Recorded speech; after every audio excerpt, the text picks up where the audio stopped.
and welcome to this episode of TGE'S Current Read. We are your hosts, Sam and Charlene. And today we're chatting with the author of an addictive new thriller that, according to one review, reads like an episode of The Secret Lives of Mormon Wives on steroids. And according to another review, will keep you turning the pages well into the night. It's me, Charlene. It's me. I'm the one who was reading well into the wee hours when I did read this one with a twist that I did not see coming. Well, Sam, I know you love to interrogate the minds of the people behind your sleeplessness. Guilty. So how about we welcome our guest, author Liane Child. Welcome, Liane. Thank you. Thanks for having me. Oh, gosh, it's such a pleasure to have you on TGE's Current Reads. And for this, thank you for the romp of a domestic thriller that is The Tradwife Secret. We've thoroughly enjoyed reading this one and can't wait to get stuck in. But before we do, we want to hear a little bit more about you. According to your bio, you live in London, you've traveled extensively, and if you can't be found reading, which all writers love to read, I want to pick your brain on that one in a bit, you'll be walking your dog or attempting to bake that banana bread from lockdown for the umpteenth time, trying to perfect that. And if you're not doing any of those things, like myself, like Charlene, you're probably scrolling Instagram or TikTok. Have I left anything out? What's more to know about you? Oh gosh, I am a very fidgety person, I would say. So even though I'm a writer, I'm not very good at sitting still. So and I can get easily distracted. So I'm like down Mrs. Rabbit Hole kind of person, I think. Yeah. So I can lock in at times, but then I can also not lock in. How do you, I was just going to say, for a writer, if you're fidgety like that, because my husband's quite he doesn't write, but he's quite good at, if he were to really commit to write something, he's got a great grasp of language, and he's a great writer just in his personal capacity. And I'm also jealous and envious of him, but he can't sit still long enough. So I think as like a professional writer, Sam, you'd know, I need to shut off things. I need to shut off, and in order life to keeps be happening. productive, I need to silence everything because I get distracted. And you're a mom too, Liane, right? So Yeah. I'm like, oh, I need to write down that I need to make this appointment, or I need to make this appointment, or I need to remember to put that in the laundry for tomorrow's sports day. And you get interrupted by your own thoughts. oh man, do you have that? Is that the fidgetiness that you're talking about? Because that's hard relate, if that's the case. Yeah, totally. Yeah. It's always in your head, isn't it? That's one of the things actually with the sort of tradwife phenomenon. Actually, is even as a non-tradwife, you're still kind of the one who holds all the stuff in your head. Yes, Ain't that exactly. the truth? Exactly. Ain't that the Oh truth? man, and this is really what the novel the type of stuff that the novel gets stuck into. In addition to the thriller aspect, I want to know though, this topic, when you are a writer, you really need to be living with this topic for many, many months, sometimes years at a time. So the wild wives of trad lives must be something that you're really invested in. I'll admit, I can see the appeal. I did a few unfollows the other day, and I hovered over certain trad wives that I follow, and I'm just like, no, I'm not ready to do it. So what is it about this phenomena that got you hooked? Because in your acknowledgements, you do say you were a bit late to the party. I'm not sure if you've already written a book about it. Are you that late? What is it that got you hooked? And when was that moment? Was there a particular moment? Well, it's embarrassed to say, but I actually read an article about the tradwives when I didn't even know what a tradwife was. And it was actually a British tradwife that the article was about, but it just kind of intrigued me. Then I started sort of looking online at the content, and I think the thing that surprised me the most is I'm not a natural follower of people like that. I'm not a big homemaker, and I'm also relatively skeptical of things that look lovely on social media and aren't really behind the scenes. And yet I just got drawn in. I mean, and I was, that I think was the thing that made me want to write the book, because I just thought, well, if I can get drawn in, then kind of anyone can. And I'm the same with you. Even after all these months of researching and writing and learning so much about the whole sort of subculture, I still enjoy the reels. I know. I think there's something to it. And I mean, full disclosure, We are really no strangers to this trend on The Great Equalizer and TGE'S current read. About a year ago, exactly in July 2024, we did a deep dive on Tradwives, but over on our main channel, TGE, The Great Equalizer. We'll add a link for our viewers in the show notes so that we'll definitely link up that episode. And the thing is, like, Charlene didn't know what the trend was. She didn't know what a Tradwife like you, was. Sam and I started discussing this, and I was like, hold on, have I been living under a rock? And I said, what is yes, this thing? you have been living under a rock, because something huge has happened. And it was right around the time that the article about Ballerina Farm and Hannah Neeleman kind of landed. And there was this intimation and sort of an insinuation that her husband was the one kind of pulling the reins of this whole operation. And, it was really almost like an expose, but not. And then she, for the first time, broke the fourth wall and came on. And it was this huge drama that hit the mainstream. And Tradwife followers the world over rejoiced because I was like, finally, the world can see what I've been banging on about. So, yeah, that is pretty much what gripped us on the subject matter. And for me, I think there's kind of a knowing that there is a fourth wall to break, which is a first for me in social media. I'm not sure if you feel the same way about it, in the same way that Nara Smith, she has a really calm voice, and I'm sure she doesn't speak like this all the time, but you can't stop watching because she's it's like magnetic, hypnotic, isn't it? That's exactly what you're saying, Liane. It's like as I was not a huge follower of this, or I hadn't realized that I was following some Tradwives on social media. That's how kind of subliminal it was for me. I was interested in these women, and I was following them, and it would keep popping up on my feed. And like you say, you weren't really into this, but you got just sucked in. And I got sucked in without realizing it. And whether you know you are or you don't know you are, you're probably following the Tradwife trend without even realizing it. And so that anyone can get sucked in, like you say. Yeah. And also I think, the sort of Nara Smith and Hannah Neeleman, they don't call themselves Tradwives, and yet they inspire this massive movement. For sure. That's quite interesting in itself, I think. So we're going to unpack so much more of this. I'm so looking forward to this. But for those viewers and listeners who have no idea what the Tradwife secret is about, because you've plotted out a whole storyline, fictional characters and, twists galore, what is the elevator pitch? Introduce our TGE audience to Ms. Madison March of Montana, USA. Oh, okay. So Madison March is the kind of queen of the Tradwives. She's very beautiful. She's married to Michael, who's a hot rancher husband. She's got 4 really cute children. And she has got 10 million followers on Instagram, and she lives in Montana on this, and then sort of this perfect kind of rural setting. But not everything is as it seems behind the scenes. So there are other characters, a character called Laurie, who's her housekeeper, who seems to do much more than she does.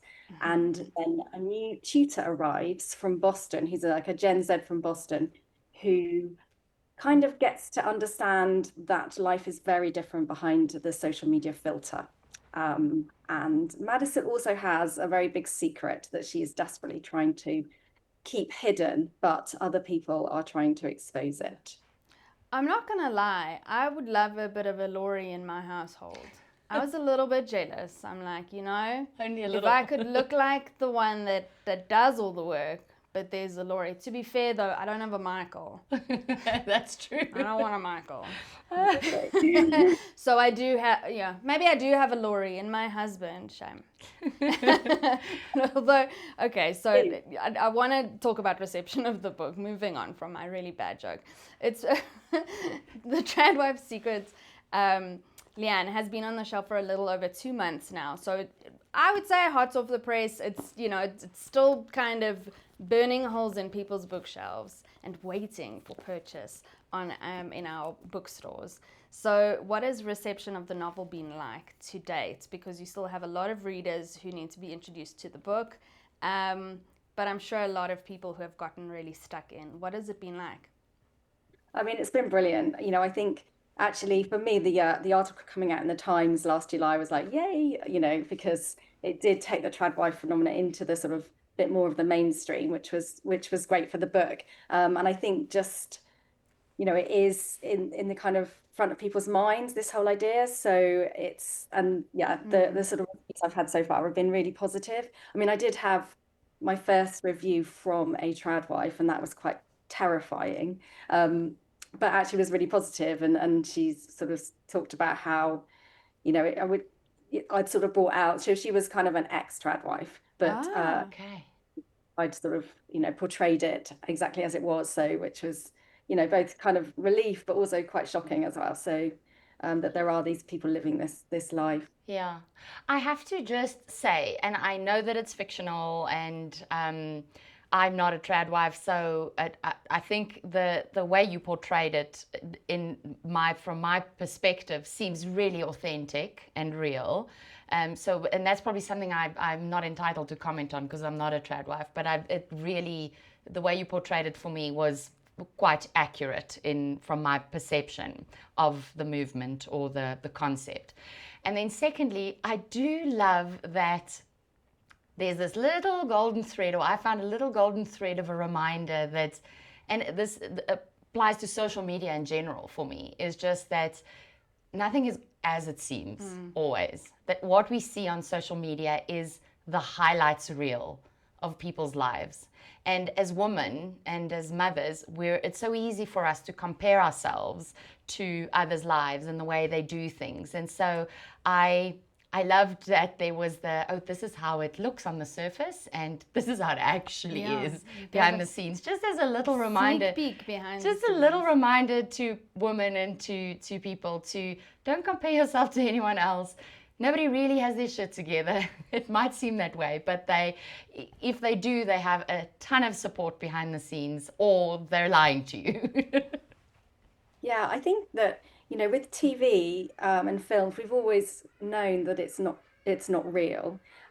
Whereas with social media, in the beginning, it was very much about actually documenting people's lives, and then gradually, incrementally, both, people have become more creative with their content, and also technology has improved so much that actually now you can create a complete veneer of a life, but people still have that sort of history of it being real. So putting those two things together is when it becomes, potentially dangerous if you start believing, what you see is real, and potentially make different life choices based on that. I think people also have, in the past, where I think that the times are changing, I think people are using or have traditionally used social media as a kind of yardstick to measure yourself against people who might be, oh, this person has 2 children. I also have 2 children. They're of similar age.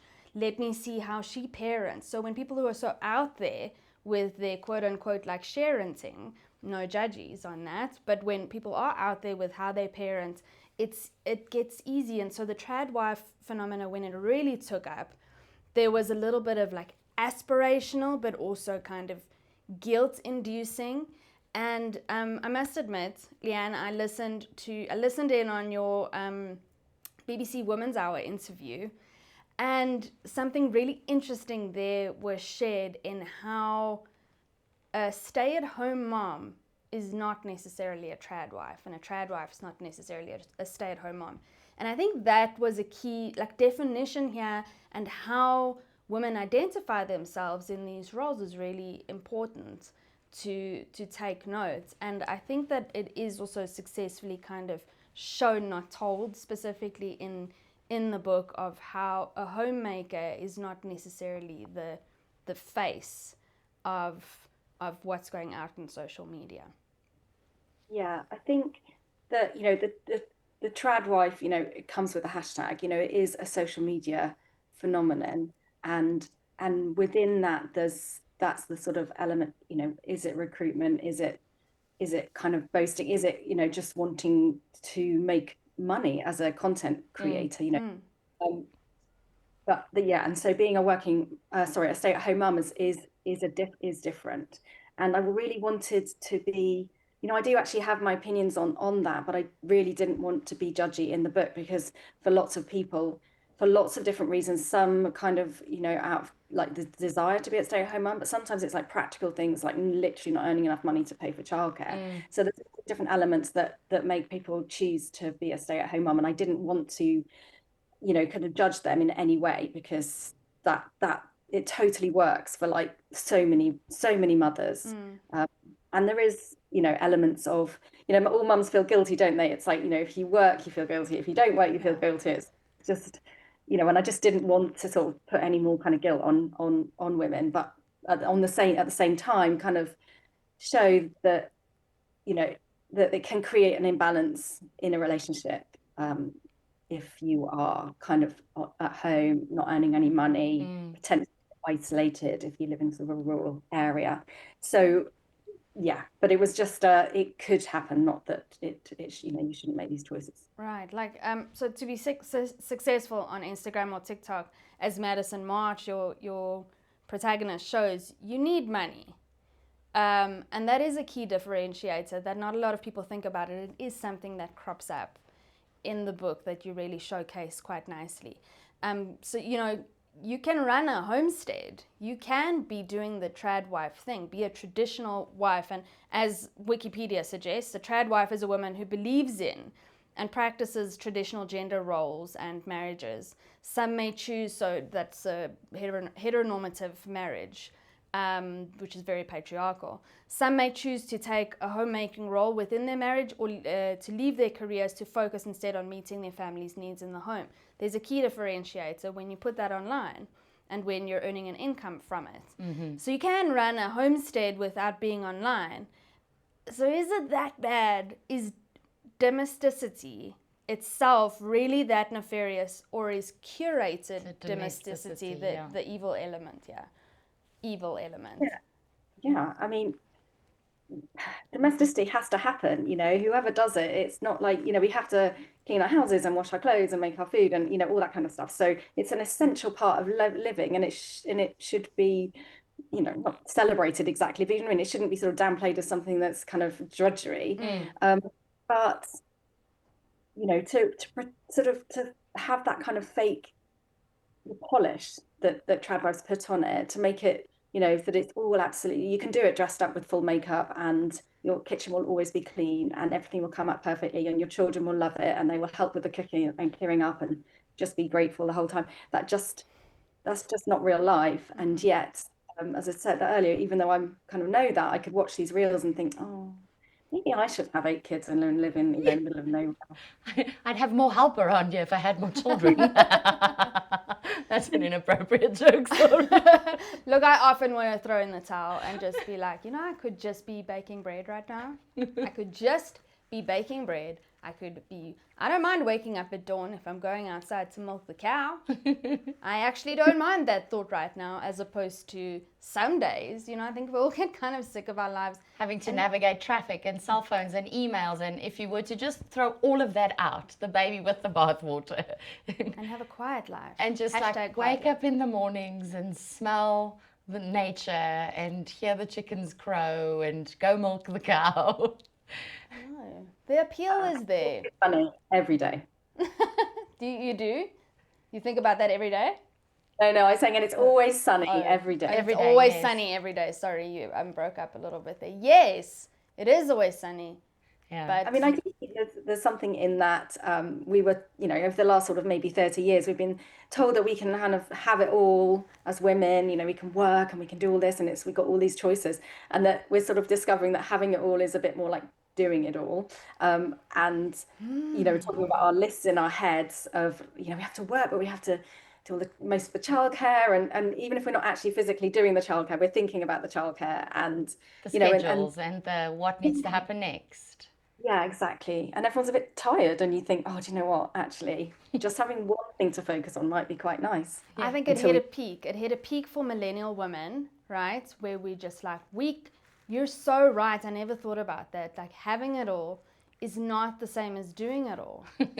You know, I saw a really funny reel the other day, and I think that this is like a knock-on effect.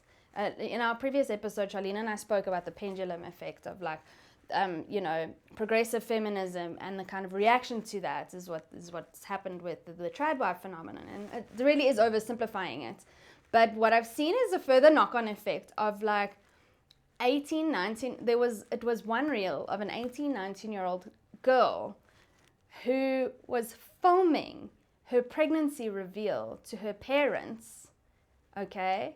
And she had 2 tests in her hand, and she's just like, it's now or never, and very proud to be pregnant with her teenage boyfriend at the time, and presenting these pee sticks to her parents. And her parents were like, obviously gobsmacked, and they're like, what are you doing, and why are you filming it, and what is happening right now? And the sticks turned out to be negative. Well, the pregnancy test turned out to be negative. She's not pregnant. And her mom on screen, so I don't know whether it was posed or not, but let's choose for it to be like a real moment. The mom was saying, but it's negative. You're an idiot. If it was positive and you were pregnant, there would be a plus sign, which goes to show that you're not ready to be a mother. And this daughter went on to explain how she had this grand plan in mind to leave school and become an influencer, have a baby, and let that be her claim to fame and make money off of that. This is, I mean, I suppose we're talking about the nefariousness of curated domesticity. That is probably one of the more insidious kind of results of that, wouldn't you say? Yeah. Yeah, I think you've got the two sort of groups. One, like maybe slightly older women who are just feeling like they've tried the sort of feminist kind of working, having it all, and they're just fatigued by it and therefore want to go to something different. Or, as you say, the young women coming through and just seeing this perfect life and thinking, yeah, that's what I want. Which is Brianna, who's another character in the book. Who is 18 and fresh-faced out of school. That's definitely her. Yes. You know, that's how she got into to sort of following that kind of homesteading lifestyle. Yeah, because I was about to say, if we look at her character, at the risk of giving too much away, that's kind of the sense that I got from what this Madison's life looks like and what it might represent or lead people to believe. And then you've got you're an influencer and you're influencing young women to be like, that's the life. That's without really understanding what it takes to get there and what actually goes into making it look the way it looks. This is the aspiration. Yeah, exactly. And, you know, I think if there's that element of wanting it to be real, as well as the sort of brilliant sort of talent of these content creators, but then, you know, it's very easy to sort of believe that it is real, I think. Yeah. And without giving too much away, I do want to delve a little bit more into the characters. So for me, the story truly gets underway as Callie, the new tutor, enters the fray. She's a Bostonian. Do you say Bostonian? She's from Boston. She's an East Sider. So also we're moving away from kind of the Bible Belt. I don't even know if Montana's in the Bible Belt, but we're moving away from like the Tradwife regions geographically. You got Callie and she knows Madison. She, like us, I suppose, follows this person with 10 million followers and can't help herself. She also just like has this hunger to ingest. You have Michael, the husband, who from the get-go is just this boorish, you know, imposes himself on every scene and scenario. You have Laurie, essentially the housekeeper. Bill, there's the driver. I really have a soft spot for Bill, I must say. Yeah. There's always like this quiet, One like that. wise man in the background, right? And yeah, I quite like him. I don't know. What did you feel like? I found him to be like gentle. Like I got a very gentle. Like you'd almost want to give him a big hug, and he would happily, you know, reciprocate. Yeah, I felt safe with Bill. Nathan is a seedy lawyer who I did not feel safe with, and it was so well written. He's just like this gross guy. I feel like Nathan, if I picture him, has a really big nose. I don't know why. Has a really big nose and like smokes cigars. You know, no offense to all the big nose people out No, there. I mean, it's the way I picture him, like a really tall, big-nosed man. Yeah. He's bald in my head as well. He's got a little comb over. And of course, Erica and Nathan, besides the children, of course, who are there and who are their own little personalities and play a part, there's the social media team. But you've kept the cast of characters quite narrow. But there's so much to play with, and of course the social media team are all nobody knows that there's a social media team behind Madison March. But I think about this all the time when you see like influencers who have gone out for a run or whatnot. Is someone with you Filming yeah, because if your hand is not physically out holding a, like, what are those selfie sticks while you're running and it's bouncing, someone's filming it. You're not filming it. Or you're positioning it and you're going to the starting point and you're running past the camera, checking the take. I don't know, Liane, did you think about... So Erica and Noah, like, they make total sense to me, right? Is this something that consumed you as you consumed, Tradwives on social media? Yeah, I mean, just for fun, I basically put a reel together of me making banana bread, but by myself, to see how it would be without someone else. And it's not that, finessed. Let's just say that. Mm-hmm. But yes, there's a lot to be said about that, because I don't think because we consume so much mainstream media, you don't think about that fourth wall. You don't think about the person behind the camera. But when you do, you're like, hang on, who are they with? Yeah. Are they truly alone? Yeah. The plot, I think you mapped out really flawlessly. Were there any kind of potholes that you thought, ooh, I've written myself into a bit of a corner, and you had to backtrack, or like, how did that pan out for you? Because that's the thing about a thriller, is the plot is super crucial. Yeah, I think that I am very much a planner, so I did plan the plot before I started writing. And as you say, there are definitely elements that I had to kind of be careful with. And I think that the thing for me is trying to work out whether it's super obvious or not obvious enough, or so it was brilliant having my editor to and I remember when I sent her the draft, I'm like, I'm really not sure whether this is just like everyone's going to guess or nobody's going to guess. and so it was great having her feedback in that. I mean, there were, there's always elements. It's hard to say too much without giving things away, but there were certain elements that I had to sort of do quite a lot of research on to make sure it was authentic. Right.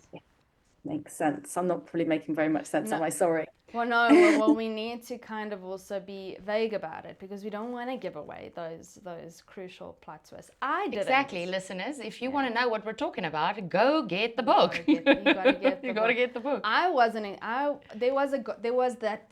You're always looking for that gasp moment in a thriller, and for me, I was like, of course, that makes sense. And I like, when you're reading the book and you get to that point, so you're just like, hang on, and you go back and you like check. you read and did I read that right? Yeah. It checks out. Everybody, it checks. So I did have that moment. I think it was really successfully done. But do you have other readers? You've got your editor that you can rely on. Do you have any other first readers that kind of you run things by?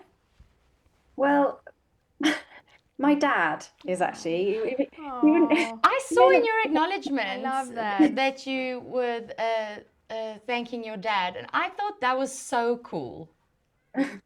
He's a voracious reader, so it's always and he actually really likes kind of thrillers. So yes, it was good. But he is also the person who goes, "Oh, it's brilliant. It's brilliant." So I'm not sure how massively helpful it is, but it's nice. But you know what? That's the wind beneath your wings. That's the confidence booster you need. So did he see it coming, or did he? No, he didn't. He didn't see any of it coming.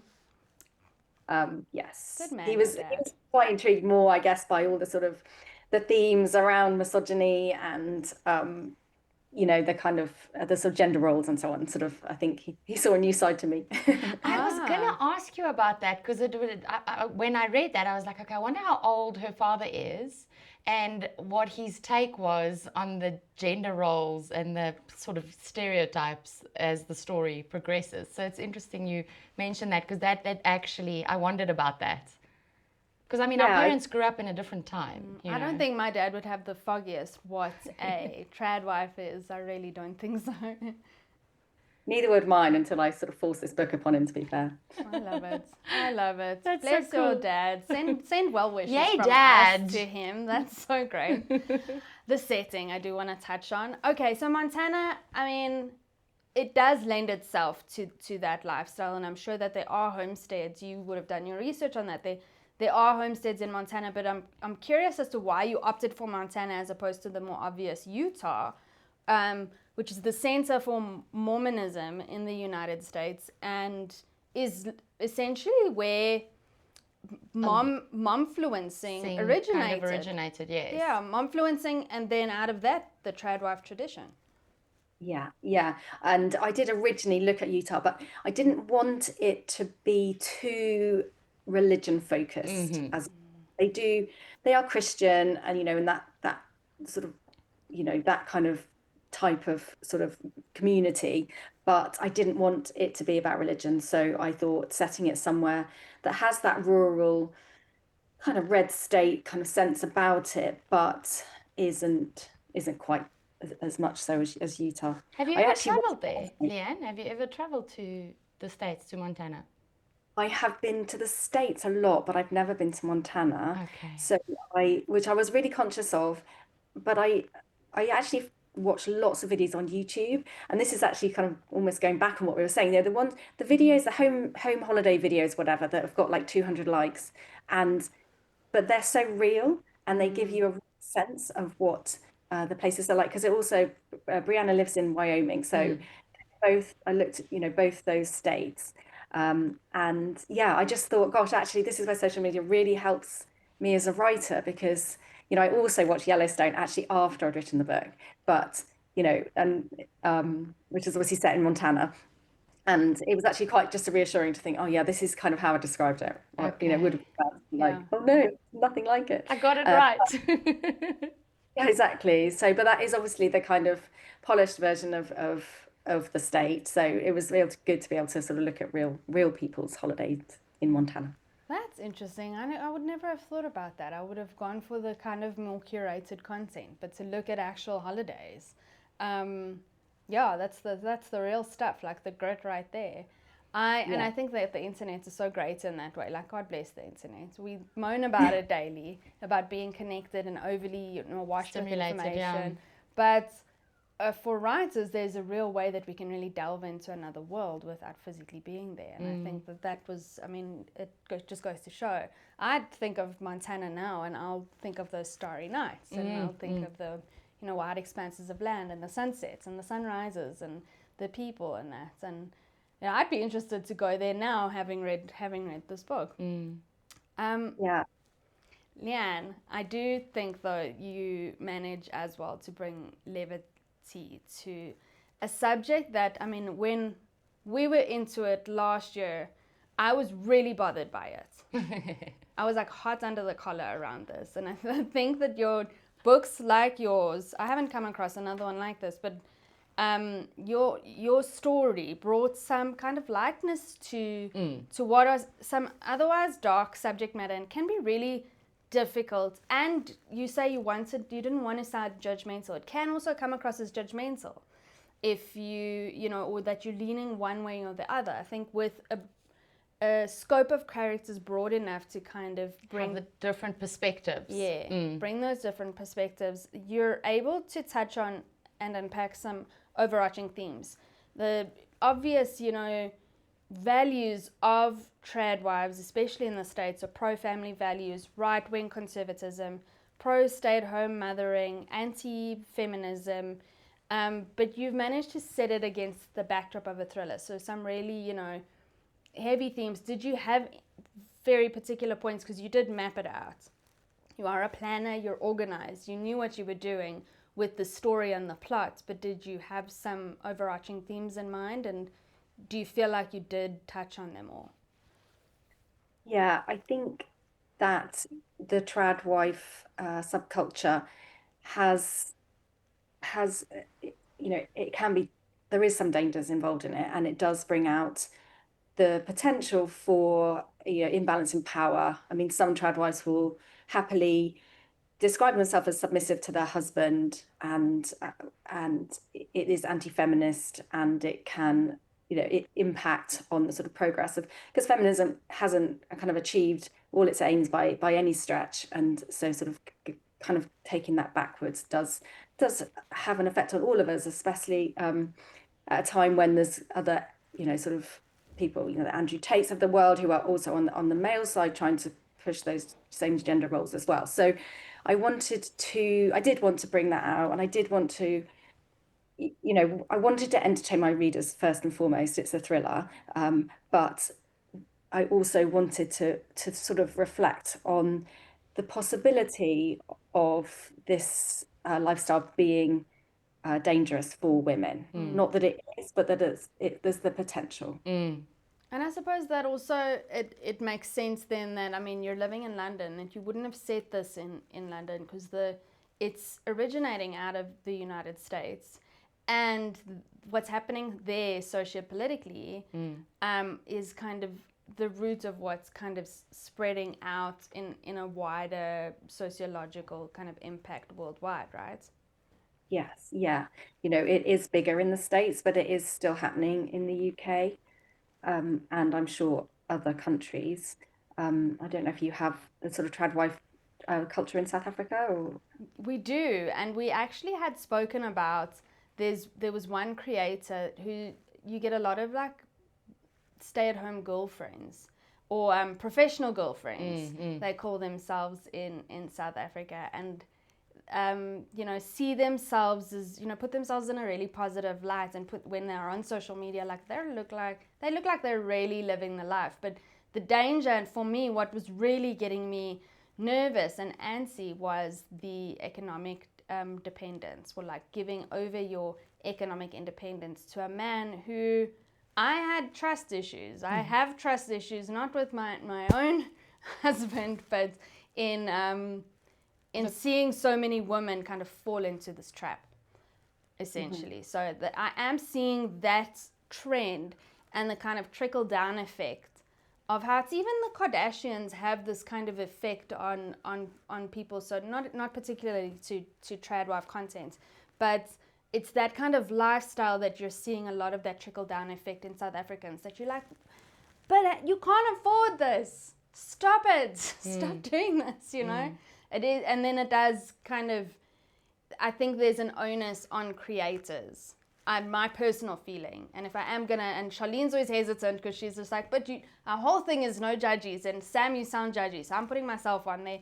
I feel like the onus is on content creators to be very honest about the capital outlay that they spend on their creatorship, how much money they really make out of creating, because in South Africa, as opposed to the UK and the United States, you cannot make a living off of being a content creator. It's nigh impossible.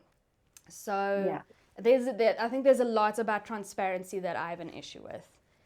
Yeah, and even in the States and the UK, it's like there's such a small proportion who do make a lot of money, but because they also have the algorithm push them to the top, so you see so much of their content, it skews your sort of view on how easy it is to make money. So I do think that the social media platforms themselves have, well, whether they have some responsibility, that's a whole nother podcast. But it's a slippery slope. Yeah. But I think with this sort of tradwife and the sort of traditional gender roles, it's kind of fine if it's going well, but there is no plan B, and that is a problem, I think. That frightens me, the lack of a plan B. I always need this. So I enjoyed the plan B element in the novel. I was going to say, I'm just like, thank you. It wasn't all for naught. Yes, there is a plan B. Not to give away any more than that. Or someone's at least thinking about a plan B. Someone's thinking about a plan B. Yes. Someone thought this through, and it's okay. Like the people will be okay. The people I care about will be okay. That said, we do still follow people on Instagram and TikTok. Nara Smith, man, there's some late nights that I'm just like, just talk to me, Nara. Just talk to me. Oh my God. It's so weird. It's so weird that they make like toothpaste late at night out of like charcoal and whatever else they could find in their fridge. So she's one for me. Do you have some of your favorite content creator in this vein, or is it rather that you're following people who are kind of opposed to it, kind of anti-Tradwife pundits?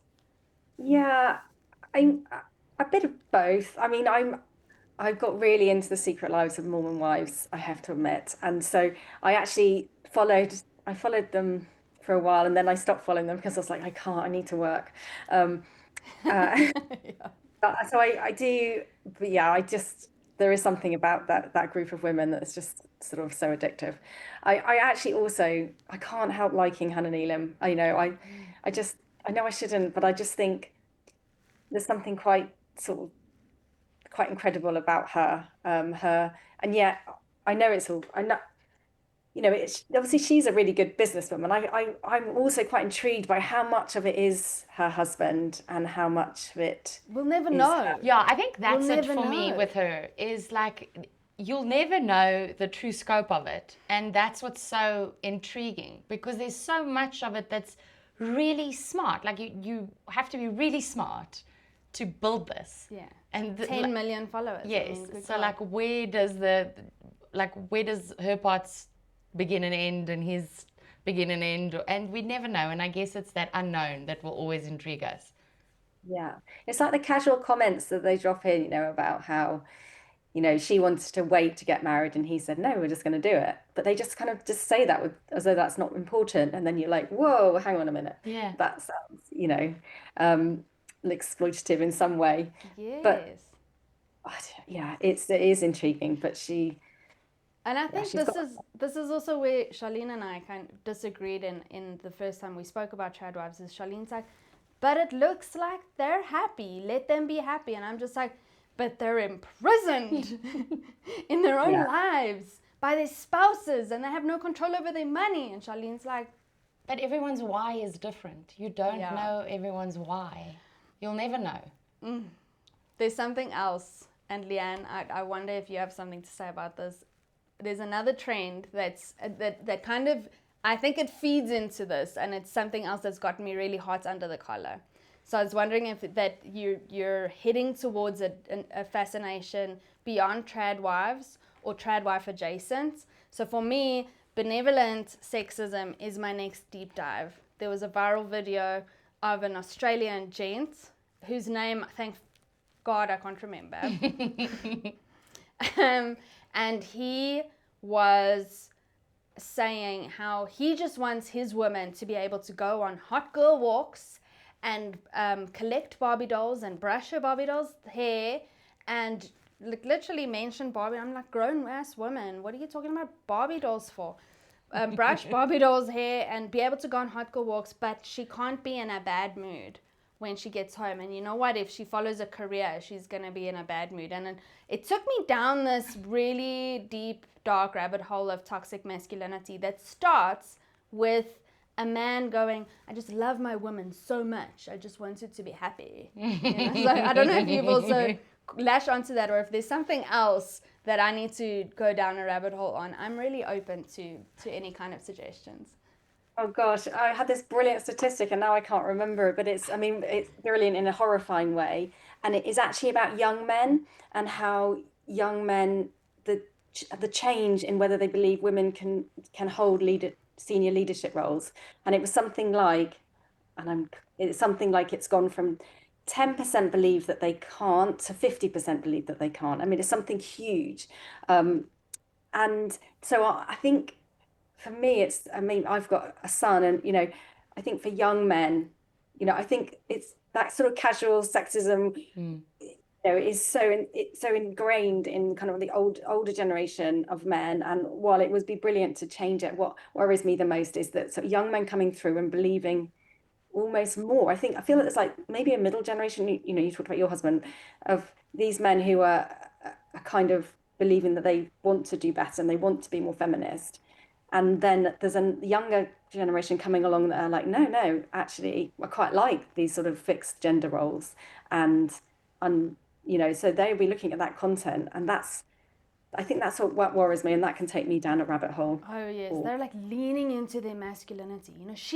I watched a video the other day. She wants you to own your masculinity. She actually wants you to. She's gonna say that she wants a helper in the kitchen and domestic and home life. But what she really wants, and they brought in the bedroom stuff as well. I was just gonna say, what she really wants is someone who's just gonna take control. And then they bleed kind of a couple's sex life into home life. And I'm just like, listen, the man that I want doing the dishes is not the man that I want in the bedroom. So let's not like mess that up. And also, what's this like 29-year-old telling me what I want? Exactly. Have we spoken to women who are premenopausal? Because let me tell you something, they want a very different thing. I think it's a good sign. Liane, sorry, it's interesting how I think with the Tradwife thing, one of the dangers of it is it looks so beautiful, looks so kind of wholesome online. It's cooking from scratch and growing your own vegetables, and so on. It's got that wholesome thing which draws you in, and then there's some sort of dangers lurking underneath. And I think with this sort of young men, they're using health and going to the gym and drinking protein shakes and that all kind of thing that kind of looks like, oh yeah, that's what I want to be. And then they're sort of taking you down a path to sort of more misogyny and the sort of those gender roles. And so it's two different things, but they're using the same tactics to kind of pull kind of people in. So yeah, it's I mean, there's a lot out there, isn't there, that you can get drawn into. And exactly, none of this is as simple as it seems. There are so many variables to so many, and a lot of grey area. Yes. Where it's just like you make a valid point, but then you veer off onto like something like a total tangent. That's the danger for me of social media. But I think this discussion in itself lends itself really well to an excerpt that we've mapped out. And to avoid any spoilers, it's really early on in the book. It's chapter 2, and it's a chapter from Madison. Every character has their, each chapter will kind of cover the story from a different character's perspective. And this one is from our main protagonist, I would say, Madison. Do you want to read the excerpt for us, Liane, from the author's mouth? Chapter 2, Madison. At Jemima Puddle F_CK97. Did you make that dress yourself? Please tell me you bought it at Walmart, lol. I need that dress. #smock dress. #handmade. #Tradwife. #natural beauty. #life goals. I sit on the edge of our Alaskan king bed, the sheets still mussed from last night, and listen to the shower running in our ensuite bathroom. I think about the times I've followed Michael in there, slipping off my dress and panties as I go, the grin on his face as he realizes what's coming. I wonder what would happen if I tried that now. Would he lift me up, let me curl my legs around his torso, hold me against the limestone tiles and make love to me? Or would he disentangle himself, remind me about his busy day, and leave me smarting with embarrassment? But the shower noise stops, ending my dreamy conundrum, and a minute later, Michael walks into the bedroom. His thick chestnut hair is wet, pushed off his face, and he's wearing a white towel knotted around his hips. He gives me one of his languid half smiles, easy as breathing to him, but even now, after over a decade of marriage, it makes my insides twist. So, what was it this morning? He asks. Banana bread? French toast? Granola. He nods. Happy with it? Michael is a barrel of a man. Muscular, strong, but thick-set rather than ripped. More heavyweight boxer than track sprinter. He drops his towel on the floor and wanders over to his underwear drawer, butt naked. Michael has never been prudish about his own physique, although it's a different story when it comes to women's bodies and the biology that goes with them. Thank goodness. I think it'll turn out well, I say. The light was perfect. Sounds great. Then he twists towards me, his eyes narrowing. I take it there's something more filling for me. Of course, I say quickly. Laurie's making you steak and eggs. He nods. Good. Cattle breeding starts today, so I need a proper breakfast. All being well, I'll have fertilised 100 ladies by dusk. He lets out a crack of laughter, then reaches for me. I go willingly into his arms, arch my body into his, give him my most seductive smile. His bulge expands against my dress, and I feel a frisson of excitement laced with power. I might be in my 30s and a mother 4 times over now, but I can still arouse him. I'm not like Rose, and I never will be. But then my sense of power vanishes because Michael pulls back, gives my ass a light slap, and returns his attention to his underwear drawer. Will Laurie make me a packed lunch too? And can you make sure, between you, that dinner is ready at 6? I'll be starving by then, and you know how I hate to wait for a meal. I know, Michael, how you hate to wait for a meal. And readers, listeners, viewers, who is Rose?